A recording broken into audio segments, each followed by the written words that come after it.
بسم الله الرحمن الرحيم. الحمد لله والصلاة والسلام على رسول الله صلى الله عليه وسلم. إنا لله وإنا إليه راجعون. waxaan joognaa qubuuraha magaalada Kismaayo. shil xalay dhacay nimankii nabadiidka ee diindiidka ee Soomaalidiidka ee nololdiidka fal ay sameeyeen yaan joognaa dad ay laayeen oo si fuleynimo ku laayeen aaskoodan joognaa. waxaan rabaa marka inaan laba mas'id ama laba fariinood aan diro. fariin waxaan u dirayaa iyaga waxaad ogaataan laga bilaabo maanta ninkan shabaab ku tuhunno ninkan shabaab aan ku tuhunno meeshaan ku tuhunnay baan go'aan kaga gaadhaynaa. waxaan ognahay xaasaskooda oo dhagar la jooga inay ayagana joogaan. waxaad ogaataan fariintan idin diraya waxay tahay inaad Kismaayo xiriirka aad la samaynaysaan ee ka mid yihiin haweenkiina xunxunka in tallaabo laga qaadi doono aadna in badan ooyi doontaan inaad ooyi doontaan. la yaab ma laha, dagaal baan ku jirnaa, waan idinka aarsan doonnaa.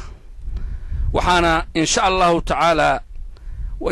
tacaala waxaan arki doonnaa haddii Ilaahay idmo kooxdan nololdiidka nabaddiidka ee diinta islaamka fool xumaynaysa inaan gacan adag oo jiritaankooda lagu waayo inaan la galayno. laga bilaabo maanta waxaan ku fulin doonnaa qorsho iyo adkaan ka duwan tii hore aan kula dhaqmaynay. sababtoo tahay kula dhaqmaynay markaan leeyahay wax badan baan soo dhawaynaynay. waxaan islahayn fikradda xunta iyo aragtida xunta baadilka kii ka soo noqda soo dhaweeya. waxaan islahayn faragelin hoose gudaha ha samaynina, laakiin faragelin gudaha yaan samayn doonnaa. hadda haddii Ilaahay idmo waan idinla dagaalaynaa. haddii Ilaahay idmo waan idinla dagaalaynaa. dagaalka annagana waa taqaanaan.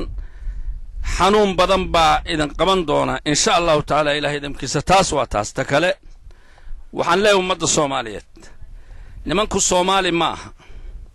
diintay haystaanna annagu ma garanayno.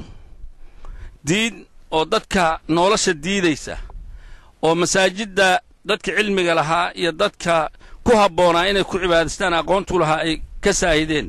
waa diin laga hogaaminayo, waa wax laga hogaaminayo meelo kale oo fogfog oo la rabo in ummaddan iyo diinteeda la kala shaki geliyo.